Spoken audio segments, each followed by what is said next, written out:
khai le mun tina câu cái nào số bị đầy tạ thế họ dấu sẽ tu ni ở về là bắt hiện thu tham gia xây đọ thế cái đường yểm diệu viên đam na hisel na phát phải bị bà bắt hiện cái thằng vợ này he cho nên là bốn giáo viên bác cái Giêsu mình chỉ bài cái hình bol bên này he tu ni khuai xây đi vào cái thần đó cho hi lệ cho ngã ni cái gì hi cái họ Christian tia đi ngã bị hitam ai lo lệ na lai ham bói mò ta lo ham bói mò na lai ham thì chăm cha in say khom thì bên cái thằng đôi này he ai chui gam sung wa thu say min thang ta mi te na gel sang ma het na chi na jong sang ta mi te na gel hon chi chol ngã ni hi bói mò ta pui thì thu say gia đình ông dập diện tu niệm dòng cái ông bác cái thasa khát hiền na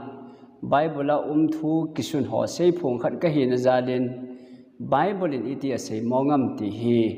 tu nia mi pi te koma kamu dan ho hi kan xây đó dengan hiền abula kuna atop chan gei anangai thadingin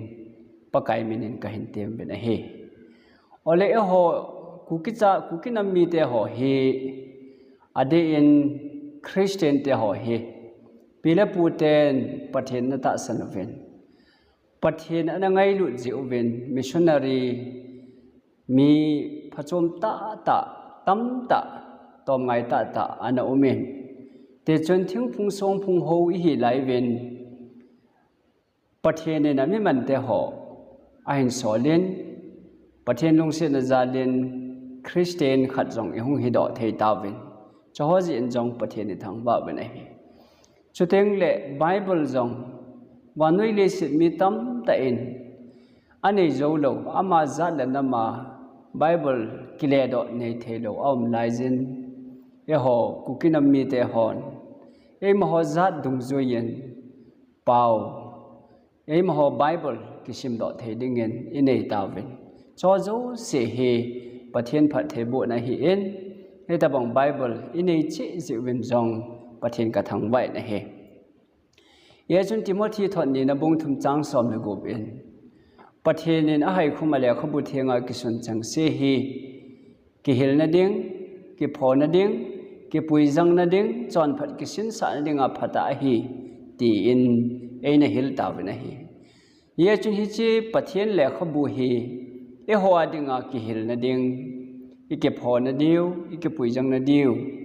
chon phat ki sin sa ninga phata a hi je chen Bible en chol nga ni chung chang thu hi eta hiluwa eta phowa eti ike them chu sawam ti hi dunya kan sei do dinga he ole athu chom the na dingen mi tam ta chun Paka Yesu Christa cross ahung thi chun thusom dan hi akichai tai ati wa hi chi hi an ve le hal hi ti chu hin cross a chun dan thu ki chai mong hitam iti a hi le I khol li wa ngai ta ne hi thusoma chu ipp ki sunam ti hi iwet wa hi le aban banin na sim thale han keima lo pathen dang ne hi en milima nga kun hi en na pathen min mo me min se hi en chol nga ni theng ta ani ding in gel do jing zeng en ni gup sunga na na to ani se gi nya ni ki chol du dia hi teng le anga na chun nanu na pa za bolen tol that hi en mi to zong hi gut cha hi en zo se ne het to sa in pang hi en mi nei le go mi ji mi cha ot cha hi en ti thu som hi akimone hi he chi thu som hi tu nia hi ki chai mong a hidam ti hi na ngai to khaya chi thu som hi ki chai ding hi tale milima nga kun the hi tam a helo le tol tha the hi tam mi to zon the hi tam ti hi ngai to che nu a ngai je ti hi nam mi pi te he nga ka hin pho na hi ai chu thu som ki ti hi cross a ki chai ta ya ti na wa je hi imadang a hi pon thu som la chol nga ni hi inita lo je wa ai akwa a hange ati bonga shading to mo chol nga ni ji a hi thu som ki chai tai ati ji wa hin he chi hi ki chai nai sai lo hi che chun First John bung thum changli chun ipi sayam ti a hi le dan kwe yong le chon sia chu dan thu su ke a hi dan thu su ke ma chu chon sit a hi adi he chi First John ki ti hi poka Yesu Christa thinung pe sejui johonin ahin ji a hin he chi hi dan thu chu isu ke le chon sit a hi ati na hi chia cho thu som dan thu ho hi tunin milimang nga kun la chon chon se na hin dan thu su ke na hi dan thu su ke chu chon se da hi milimang nga kun chu chon se da hi ta le chon sit man chu pi ham rom bung gup chang som ni la thum chon sit man chu thi na hi ati na hi ole milimang nga kun hi yong la chun pathen dang ne ya milim na ho wa hi le dan thu su ke na hin chon se na hi ke den chon sit man chu thi na hi chu ta bang ma chun tol that that jeng in lang mi to zong zong jeng la chun dan thu su ke chon se a hi en chon sit man thi na hi chu ta bang ma chu thu so ma hen milima nga na kun lo ding ati na anoi lai ta khon chol nga ni theng ta ni din gel do jingin ti akishun na hi so bita hoi chi chol nga ni hi dan thu dang dang ho aman thei lo banga chu he chi chol nga ni yong hi mang thei lo hi ti hi atha a taw na nei puma i gel diu angai jin a hi e ho bung sei dan ham khat ai lo le ipa ham ipu ham i sho pi ham khat sei dan ham khat to akito lo ji a mo pai mang jei the e pon he chi he bible hi pathen cha te mi peng tha te pathen ni ka hitai te ho dinga iki hil now iki pho now iki puijang now ti a timothin ane sei banga chu bible in chol nga ni de ti pa yong hi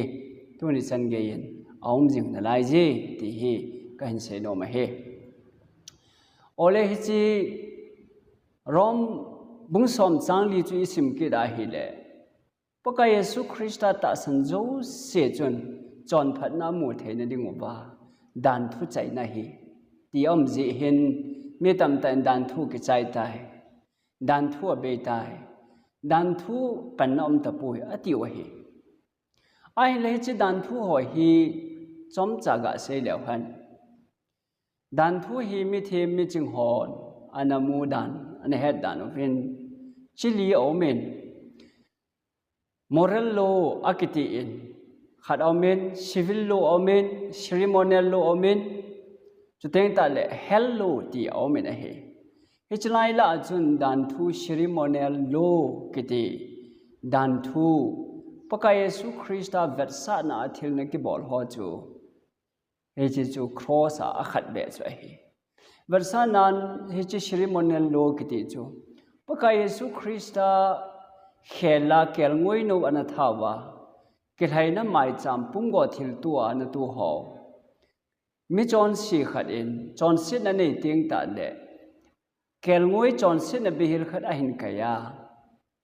alu chunga chon sit na yo si angap tha phun do a chuta le kel ngoi a tha a athi sana ke kho a pe na a thi jeng ta le chun poka Yesu Christa chon sit na bihil pa chu ke chon sit ja Calvary cross a hung thi de he ti chu amit lungmit uwa amit hawa na muji wa he che ho poka Yesu Christa Calvary cross a hung thi ding ana gel do the ni dewa ana bol sa kel ngoi ke that ho chu poka Yesu Christa ata a cross a hung thi ta ya chu dunia hi i tha da lo wa he chi ho ta bong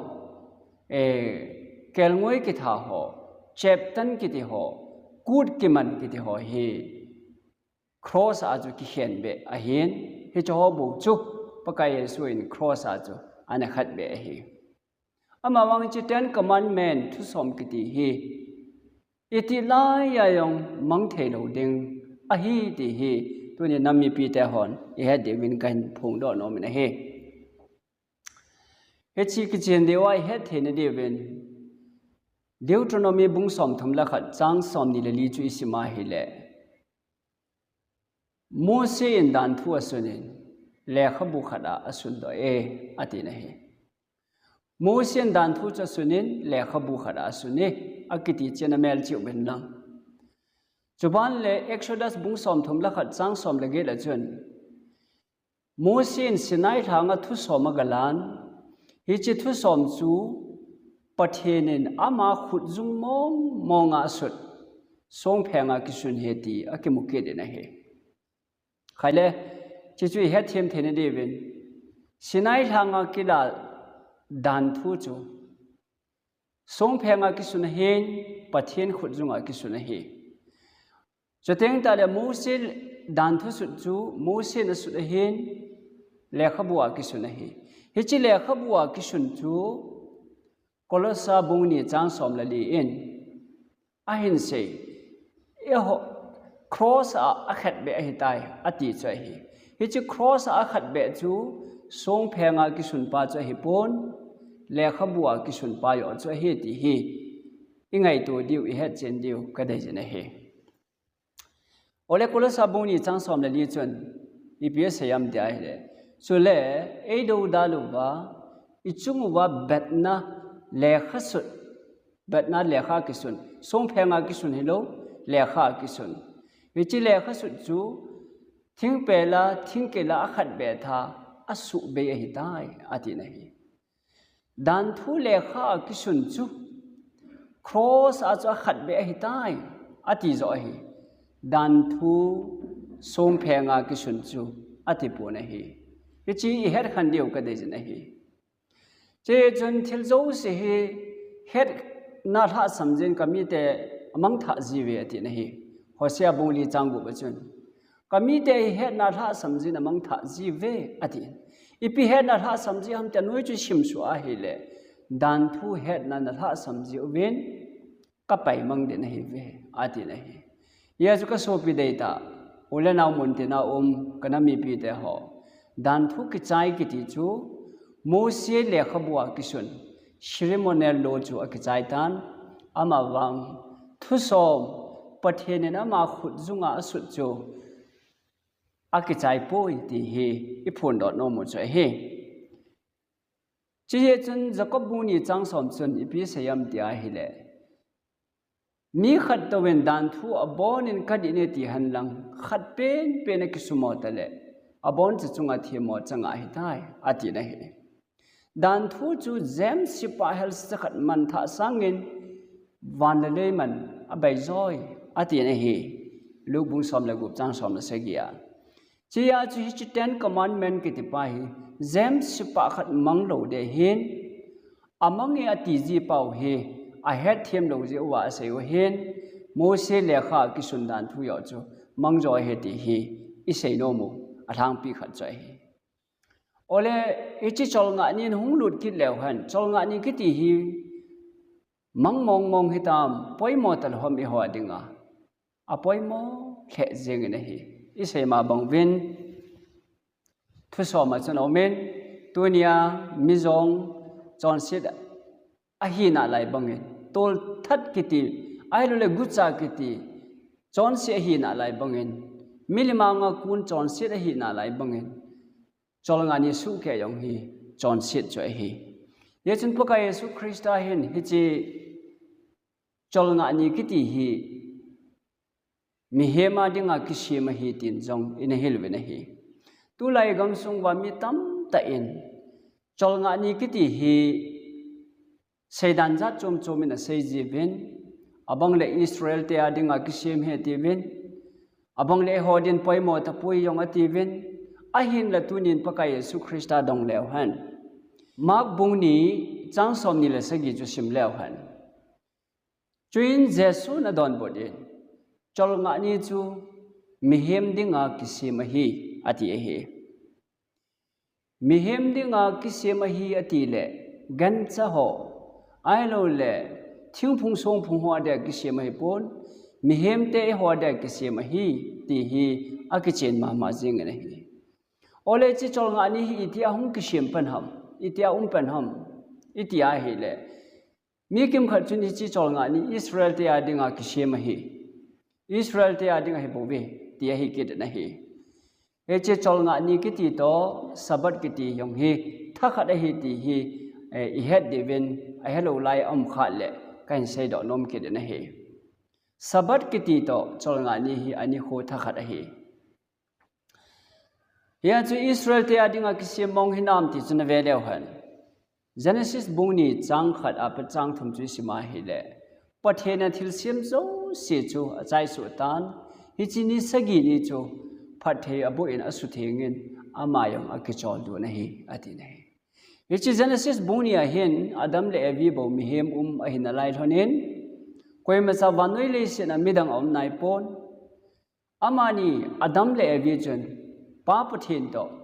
chol nga ni na man khom oi ta ne Hechi ya chu mi he ma dinga kisem hi ati hi ole hechi chol nga ni hi puka Yesu Christian itabang lo ma ngai lu tham ti ve le han persecution ai lo le tho ha sa khang hung thong ding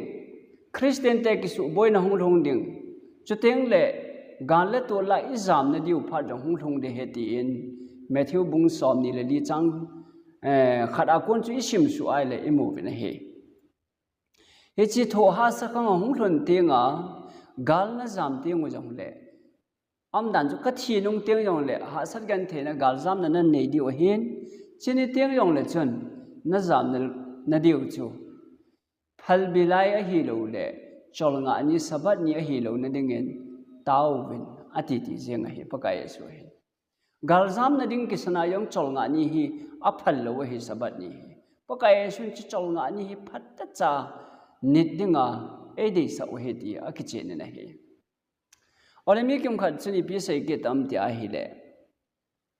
he che chol nga ni hi Israel ti ading bo hi ti a hi in a hin la Esaya bung som nga le gup chang gup long ho chi sima hi le gamdang mi ho foreigner ho midang ho jong ka chol nga ania chamta hin ni du wa hi le ka thang theng sunga chu ka to sa de hi ti jong hong ki mukhe de nahi sol cha te bung som le thum chang som li le ni to som li le li chu sim ki da hi le gentle te ho yong chun chol nga ni na ke khom we ti a ke mo nahi juda mi ho le gentle mi ho chu chol nga ni ki jong le ki khom ki do ti ve ti bin Paul chu ati mu ve ti thu akemu ne hi chia chun chol nga ni ki dong thun pha din a kho thing de chadu ben a kho pum pi ben chol nga ni chun thu ngai khom ke ta ve ti ho akemu ne hi ye chun so pi dei ta te ho he chi chol nga ni hi mang thei lo he pathin phat the bu a asu theng a hi teng le ama yong ki chol du a hi hi chi chol nga ni hi le set go ke wa iman diu a hi pon wan tha le tha jong iman na lai diu a hi hi chi chu wan tha le tha mi thing te ton sot gamma jong chu chol nga ni le pakai ho wa i chi na lai diu a hi tua chol nga ni mangnom lo ho chol nga ni sei si ho he wan gamma min chol nga ni mang ta dinga hilaya chu iman nom lo wa he le pakai to Kidal se pakaya kuna thaimang ke chom se I hi diu ti na hi e che van gama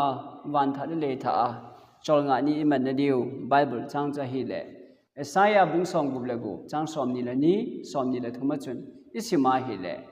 van tha le tha ka sim do ding chu kang sunga dan jing jeng de hi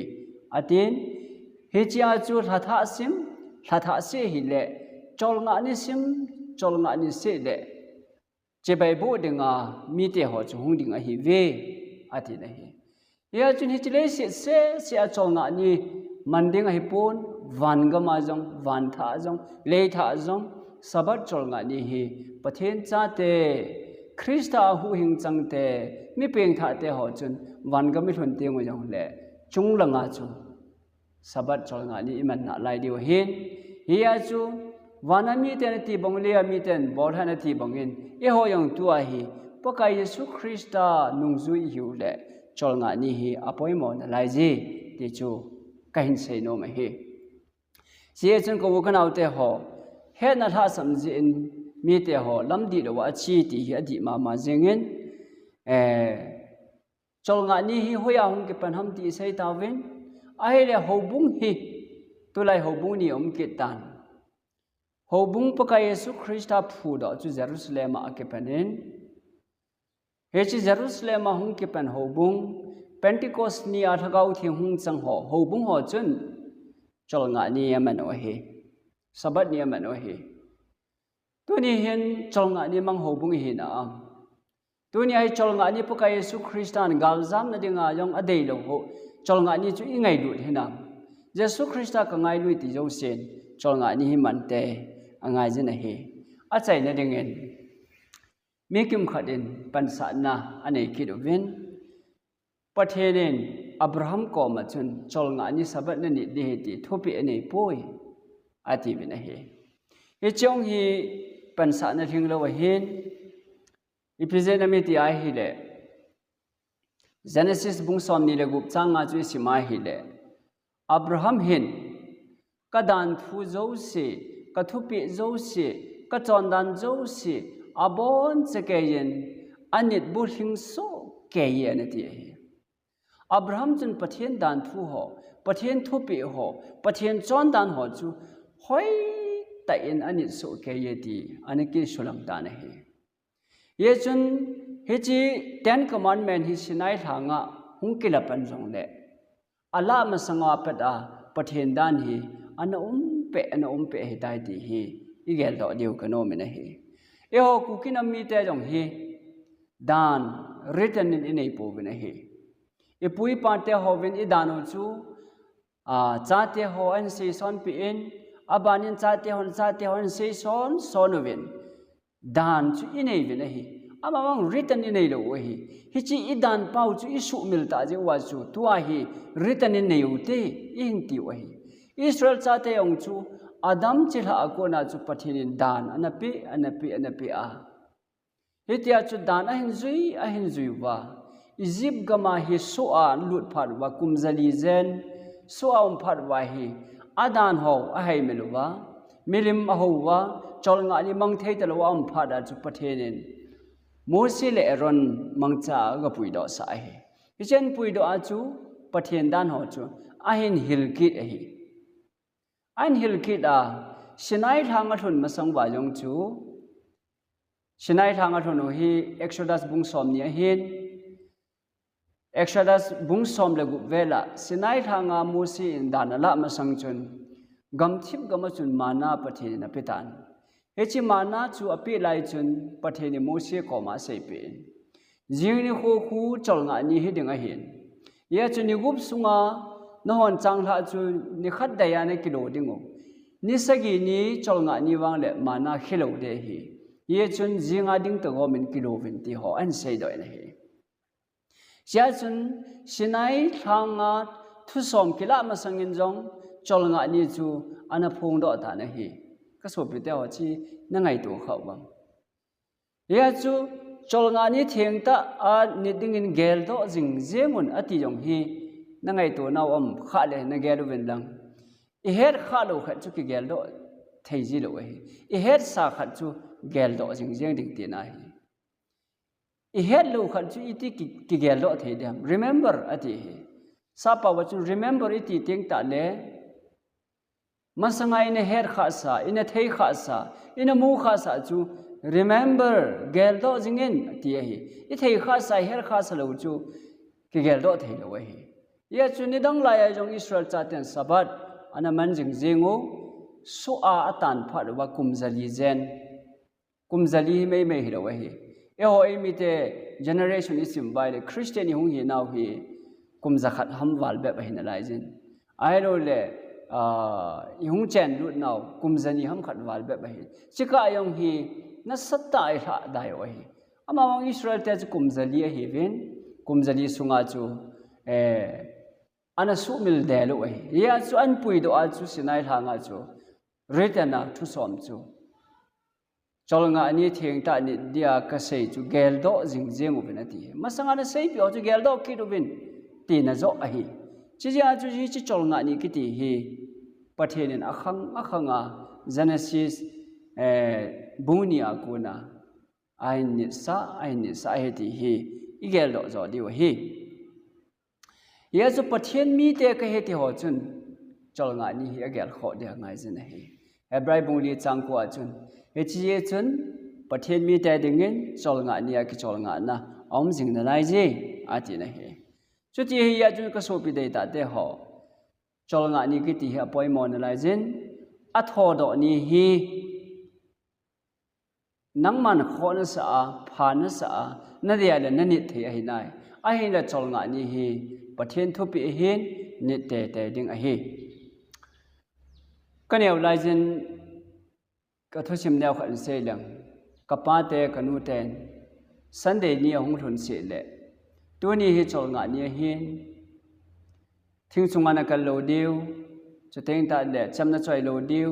von na sop lo diu tui na khai lo diu tu ni pathian ni a thiang ai man diu he ti ana ki sei jin ka za na hi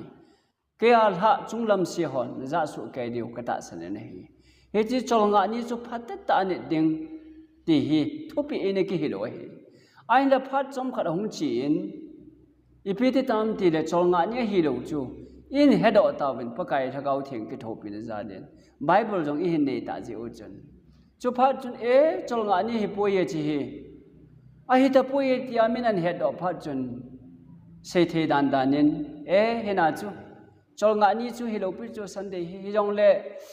hon a tho do ni ai ni do hi ta chu ti hin i sei ko mo ben i sei thai win chol nga ni hi ta pon a tho do ni zo a hi i ti ta wen na hi chong cha di tho wen na hi pastor khat ta chun ka ke ho wen na hi le pastor khat pa chun sunday ni chu chol nga ni hi lo hi ya krishna i ho dia gal zo a van gam a kai na van akal to ni a tho do ni zo tiu ten a tho do ni hi ta ji a chu khuti ta ki ga na ta lo hi chu na yong to the hi tai chang ham yong ga bo the hi tai i ke khop zo phat le na jong to a thil dang dang bol the hi tai a ti ye hi ta ne hi chi ho hi a tho do ni ni dun ki ti hi bible a thu pi lo khat chu tu lai ni gel kho vin na satani boluvin bible a thu pi pa chu i keng ton i chut phawin hi chi hi chon set hi chol nga ni ki ti hi thieng ta ni dia gel do jing de hin apoi mo jing na lai jin petalin thon ni na bung thum chang som la nga som le bu ba chun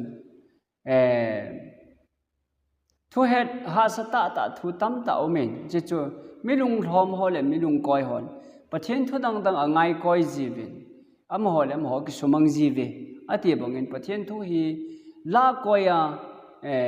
man tha na i bol lo di bin pakai meaning ka hin ti men he chi chol nga ni hi that ta pathian mahol anama that ta tu ni san ge ya mi le ma nga kun chon sit a hi na lai banga chol nga ni su ke ang chon sit in lai jin tol tha chon sit hi na lai mi to chon sit hi na lai bangin chol nga ni su ke ang chon sit hi na lai ji ti hi the kham ma hung ki se hian se ding tam ta omen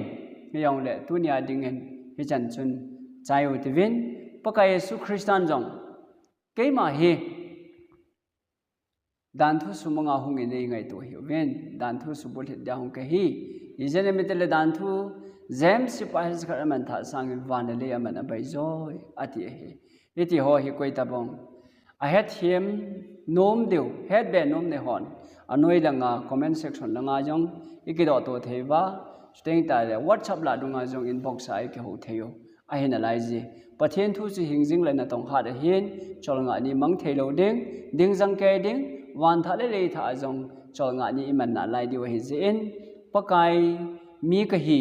pathian cha ka hi mi peng tha ka hi pakai thu bong bong kom no me ti ho zo sen tu ni taw na nei po men chol nga ni ane ni su ke dingin pakai mi ni tem vin pathian a thui se nai bon cha din phathe bo pi ta han ka ki pai